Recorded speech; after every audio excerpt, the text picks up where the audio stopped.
Sabe, é curioso. Para muitos, falar sobre querer ganhar dinheiro ainda é um tabu, como se fosse algo ruim, imoral, que tirasse a nossa dignidade. Ainda que, mesmo inconscientemente, todos nós desejássemos um pouco mais de abundância financeira em nossas vidas. Cuidado! Pensar sobre dinheiro como algo ruim é perigoso. T. Harv Eker, autor do livro Segredos da Mente Milionária, disse que cada pensamento que a gente tem gera algum tipo de sentimento e cada sentimento uma ação. Essa ação pode ser começar algo novo em favor à nossa visão ou pode ser a ação da inatividade. São essas pequenas ações que a gente faz dia após dia que ditam os nossos resultados ao longo do tempo. Foram as pequenas ações, as pequenas escolhas que você tomou dia após dia ao longo da sua vida que trouxeram você para onde você está agora. Dormir até 1h da tarde no final de semana é uma escolha. Apertar o botão soneca para rolar na cama por mais 10 minutos é uma escolha. Se manter dentro de um relacionamento em que você é tratado que nem lixo é uma escolha. Mas você jamais vai conseguir fazer nada sobre qualquer uma dessas coisas se você antes não mudar a forma que você pensa. Tudo começa com os pensamentos.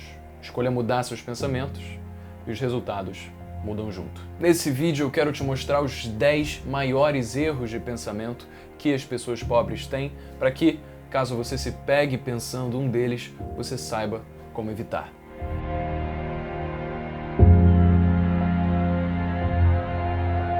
Antes de começar, eu queria deixar uma coisa clara.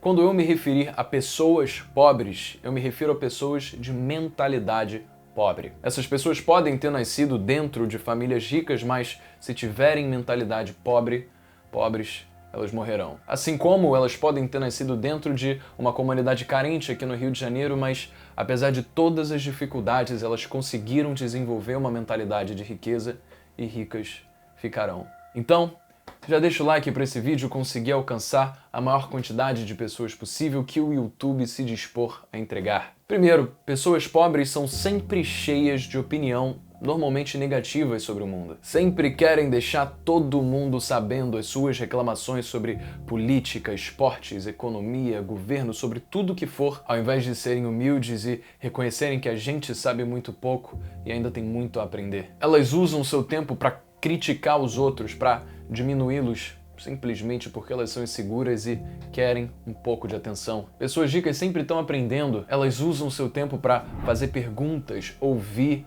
ler livros, implementar o que aprenderam. Por isso elas simplesmente não têm tempo para criticar os outros ou sequer dar atenção para quem critica. Os ricos sabem que a sua renda só pode crescer à medida que o seu conhecimento cresce, enquanto pessoas pobres acreditam que já passaram por tudo e por isso qualquer conhecimento que você se dispõe a agregar a elas não funciona. Porque, afinal, se o seu conhecimento valesse de alguma coisa, elas não estariam na mesma situação que elas estão hoje. O seu orgulho, o seu ego, as ensurdece e impede que elas cresçam. Mano, nunca deixe o seu ego impedir você de admitir aquilo que você não sabe. Ego é a anestesia que ameniza a dor da estupidez. Segundo, pessoas pobres acreditam que dinheiro é a raiz de todo mal. A principal diferença entre as pessoas ricas e as pessoas pobres nesse quesito é que as pessoas ricas pensam que pobreza é a raiz de todo mal. Não é o dinheiro que causa fome, doenças, miséria,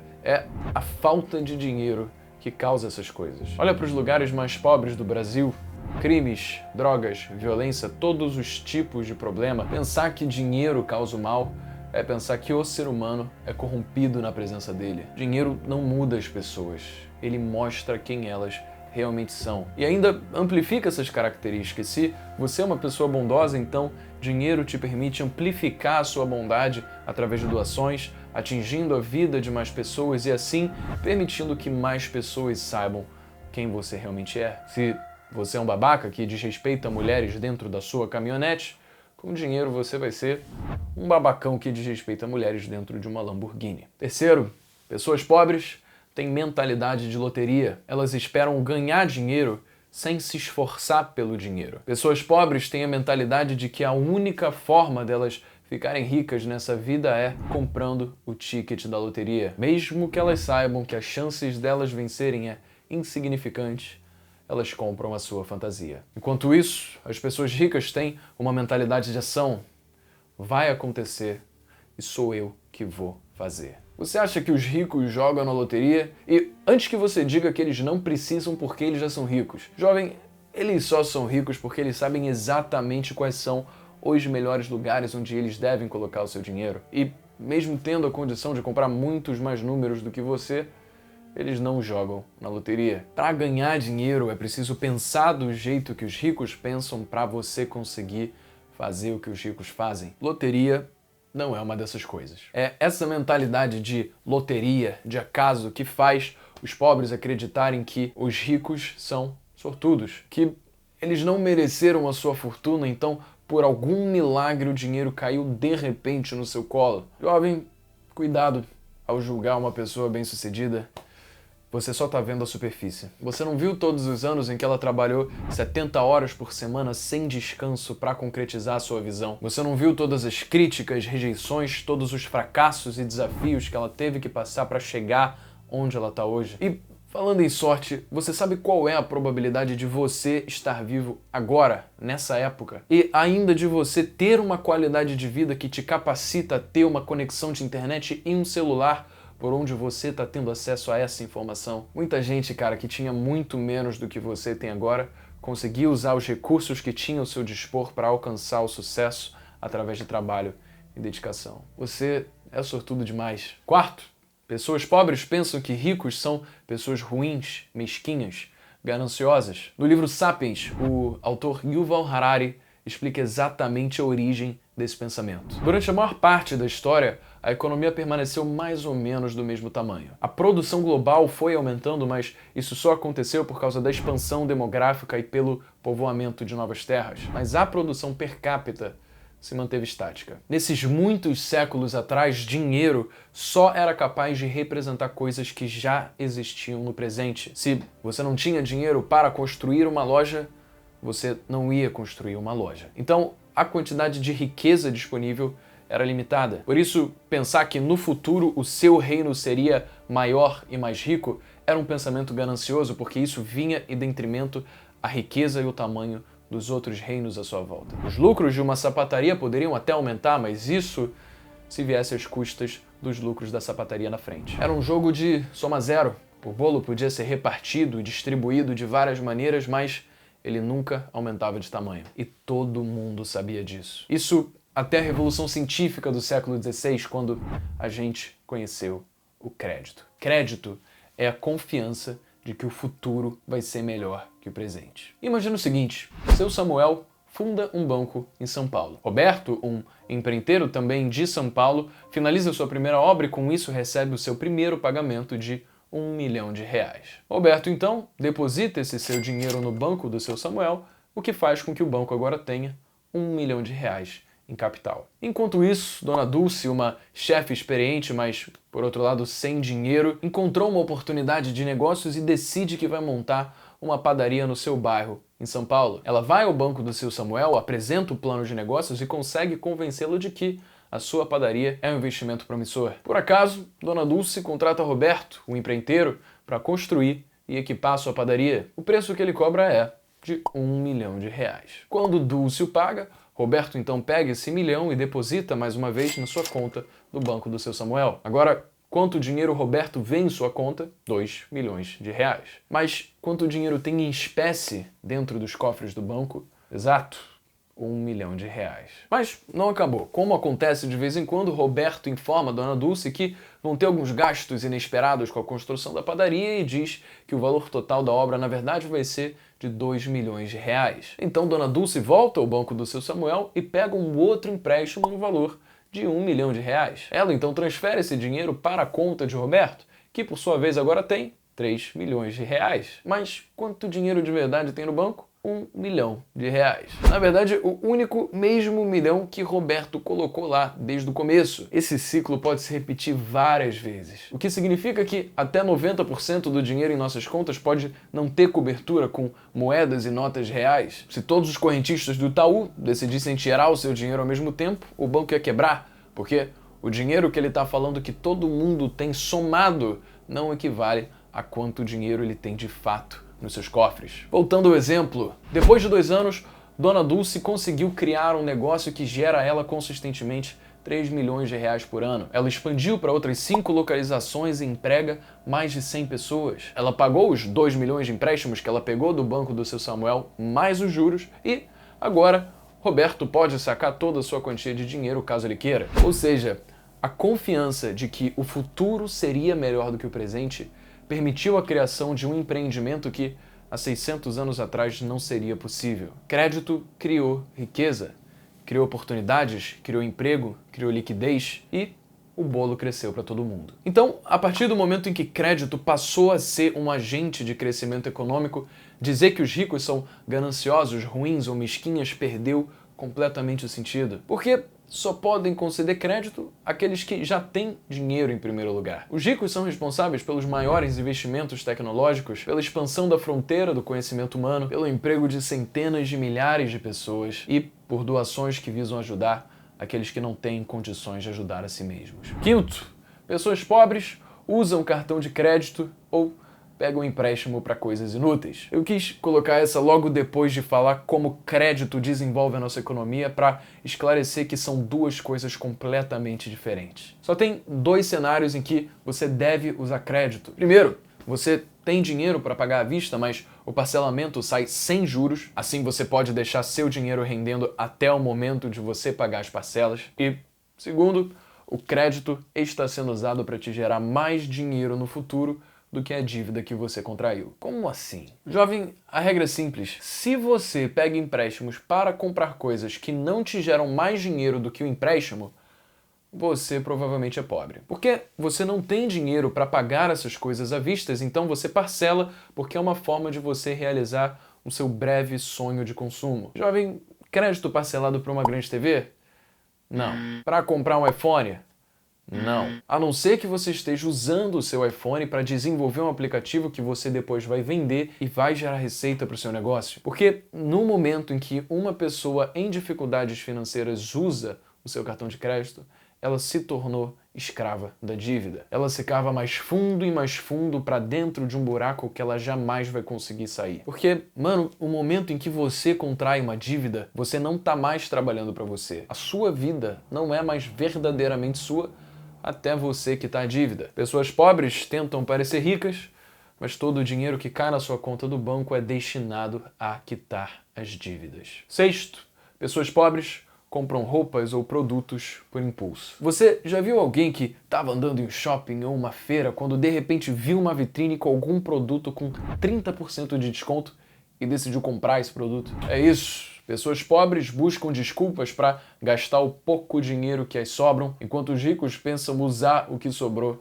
para aumentar sua renda comprando ativos. Na verdade, os ricos se blindam contra essas tentações primeiro investindo seu dinheiro e depois arcando com seus custos de vida. Isso impede que sobre qualquer quantia de dinheiro que os deixe tentados a gastar com futilidades todo mês. Deixa eu ser claro, as únicas coisas que você deveria comprar em liquidação são ações e fundos imobiliários. Não, você não precisa de mais uma capinha de iPhone ou mais um par de sapatos, mesmo se eles estiverem com 30% de desconto. Afinal, convenhamos, se você não tivesse passado em frente à vitrine que mostrou esse desconto, você nem teria comprado esse produto em primeiro lugar. Então, você sabe quais são as coisas que você realmente precisa. Robert Kiyosaki, o autor do livro Pai Rico, Pai Pobre, disse: sempre se pague primeiro. Primeiro você investe, depois você arca com seus custos de vida. Porque se você gastar e depois investir, nunca vai sobrar dinheiro para você investir e você nunca vai ter dinheiro.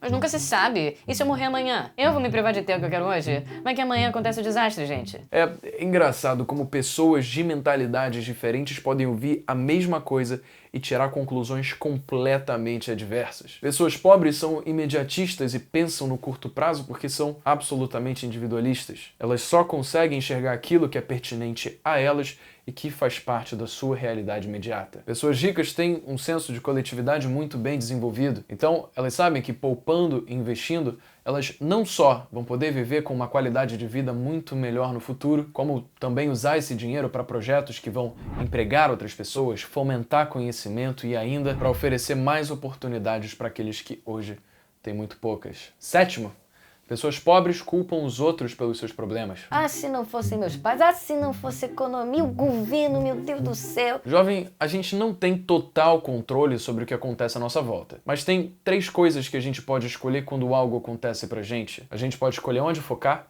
a gente pode escolher o significado daquilo que aconteceu pra gente e a gente pode escolher o que fazer. A diferença tá em como a gente reage aquilo que aconteceu pra gente. Quando algo ruim acontece, os pobres escolhem se vitimizar, os ricos analisam a situação, estudam, buscam entender o que houve de errado para saber o que eles podem fazer para dar certo da próxima vez. Enquanto um usa as circunstâncias externas para se denominar vítimas vulneráveis, o outro usa seus problemas como um ponto de crescimento. Existem pessoas que chegam ao ponto de até culparem o seu destino por serem pobres. Eu sei, não tem como ninguém controlar quem são os nossos pais, onde a gente nasceu ou a forma como a sociedade nos trata. A única coisa que a gente pode sim controlar é a quantidade de horas que a gente coloca nos nossos sonhos. Jovem, as circunstâncias à nossa volta não determinam o nosso destino.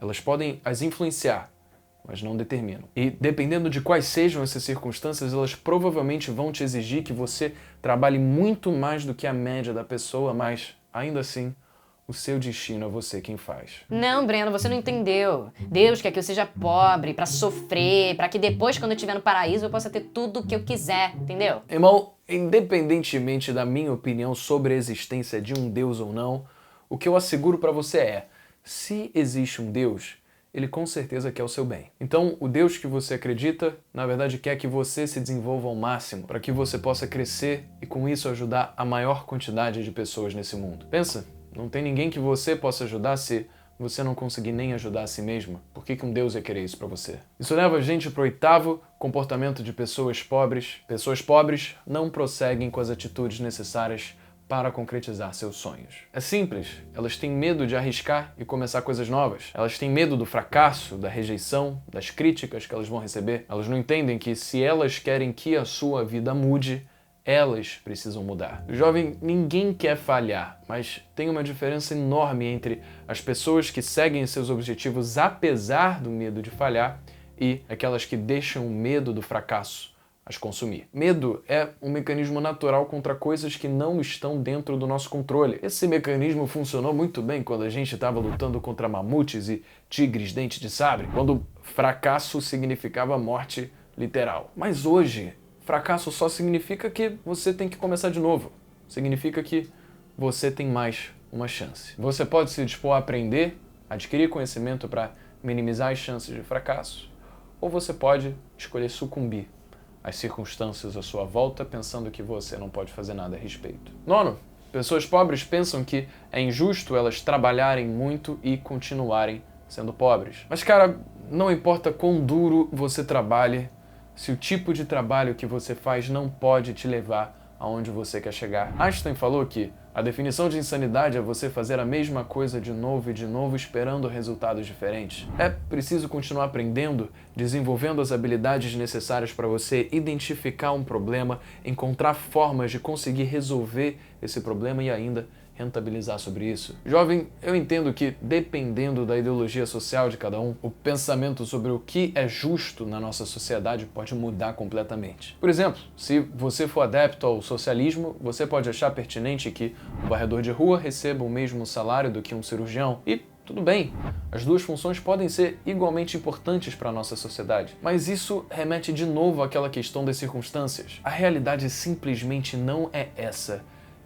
Muito provavelmente jamais vai ser. Então, você vai focar somente em como a sociedade em que você vive deveria ser e se vitimizar em nome de uma utopia, ou você vai aceitar as coisas como elas realmente são, erguer a cabeça e encontrar formas de prosperar nessa realidade. 10. Pessoas pobres pensam que querer ter dinheiro é o mesmo que querer ter luxo. Se você perguntar para a maior parte das pessoas com mentalidade pobre o que significa ser rico, elas provavelmente vão dizer ter uma mansão, ter um carro de luxo, usar roupas caras, alguma coisa ostentadora. As pessoas de mentalidade rica não fazem dinheiro para ter essas coisas. Elas fazem dinheiro para ter a liberdade de fazer o que elas bem entenderem com seu tempo. Uma mansão, um carro de luxo ou roupas caras são somente algumas possibilidades dessa liberdade. Quando você é livre financeiramente, ninguém está controlando a sua vida. E essa que é a beleza da riqueza. Dinheiro permite que a gente seja realmente quem a gente quer ser. Sendo rico, a gente pode usar nosso tempo para estar onde a gente quer estar, com quem nós queremos estar, fazendo aquilo que a gente ama. Tanto que, se dinheiro só servisse para comprar coisas de luxo, por que os bilionários continuariam trabalhando? É simples, porque eles estão trabalhando com causas que eles realmente acreditam. São as causas que fazem eles amarem o seu trabalho e que dão significado à sua vida. Se você chegou até aqui, eu queria reconhecer a sua força de vontade de já ter assistido, que provavelmente se passaram 15 minutos, quando a gente está acostumado a se distrair a cada 15 segundos. Por isso, tem mais um número 11 aí que eu queria te falar. Mas antes, para a gente não perder o costume, eu queria pedir para você comentar aqui embaixo. A minha vida é curta demais para eu viver uma vida que não é minha. A minha vida é curta demais para eu viver uma vida que não é minha. Porque é sobre isso que eu quero falar agora. 11º. As pessoas pobres não conseguem diferenciar bons conselhos de maus conselhos. Você já reparou como tem algumas pessoas que têm uns ditados esquisitos que parece que elas ouviram dos pais ou dos amigos, mas que elas usam para guiar cada ação da sua vida? Seja você mesmo. Esse é o pior conselho que alguém pode te dar. Porque quando você parte do princípio de que você já basta do jeito que você é agora, você se abstém da necessidade de se desenvolver. Assim, você não vê sentido em sair da sua zona de conforto para crescer, para absorver conhecimento e implementar o que você aprendeu. Porque, afinal, esse conselho te diz claramente que você não precisa de nada disso. Jovem, se você seguir um conselho desses, você vai continuar fazendo as mesmas coisas que você já faz. E foram exatamente essas coisas que você tem feito nos últimos anos que trouxeram você para onde você já está. Outro conselho horrível é: não faça isso, pode dar errado. Pois eu te pergunto, irmão, e se der certo? A gente se preocupa demais em tudo que poderia dar de errado e esquece de se lembrar que perdas são limitadas e os ganhos são infinitos. Esse mundo é tão abundante, tem tanto para oferecer, e você vai se contentar com a mediocridade, em ser padrão, a mesma história chata que todo mundo vive? A sua habilidade de conseguir diferenciar entre bons e maus conselhos é extremamente importante se você quer conseguir fazer a balança tender para o seu lado. Enquanto pessoas de mentalidade rica buscam conselhos de pessoas que elas admiram, que hoje estão em posições que elas almejam, pessoas de mentalidade pobre buscam conselhos com quem elas confiam. Seus pais, seus amigos, seus parentes. O problema é que, na maior parte das vezes, essas pessoas, por mais que queiram o seu bem, elas não tiveram os resultados que você quer para sua vida. Então, não é a opinião dessas pessoas que você deveria ouvir, porque elas provavelmente vão te desencorajar, te desmotivar e não vão te agregar nenhuma coisa que vá fazer você chegar mais perto dos seus objetivos. E caso ouvir a opinião dessas pessoas seja absolutamente inevitável, dado que vocês moram juntos ou por qualquer outro motivo, se lembra, cara, são as suas escolhas, a sua história, a sua vida. Sua vida é curta demais para você viver uma vida que não é sua. Não viva a vida para outra pessoa, jovem. Se você curtiu esse vídeo, deixa o seu gostei, considera se inscrever no canal aqui embaixo e ativar as notificações para você receber os próximos vídeos que saírem desse tipo de conteúdo e também de comentar: minha vida é curta demais para eu viver uma vida que não é minha. Sem mais, meu nome é Breno Perrucho. Esse é o Jovens de Negócios.